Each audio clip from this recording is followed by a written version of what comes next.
Les plantes sont-elles des êtres intelligents? Peuvent-elles résoudre des problèmes? Communiquent-elles avec leur milieu environnant, avec les insectes et les animaux supérieurs? Ou bien sont-elles au contraire des organismes passifs, privés de sensibilité et de tout comportement individuel et social?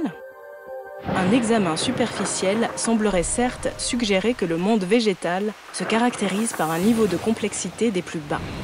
Pourtant, l'idée selon laquelle les plantes seraient des organismes doués de sensations, en mesure de communiquer, d'avoir une vie sociale, de résoudre des problèmes difficiles en recourant à des stratégies sophistiquées, seraient en un mot des êtres intelligents, a été émise à plusieurs reprises au fil des siècles.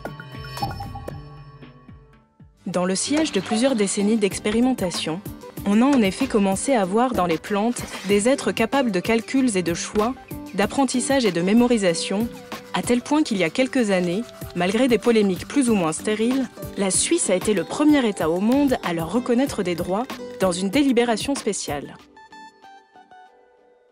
De manière générale, les plantes pourraient très bien vivre sans nous. À l'inverse, sans elles, notre espèce ne tarderait pas à s'éteindre. Et malgré cela, dans presque toutes les langues, des expressions comme « végéter » ou « état végétatif » désignent des conditions de vie réduites au strict minimum. Végétal? Mais que voulez-vous dire? Si les plantes pouvaient parler, voilà peut-être une des premières questions qu'elles nous poseraient.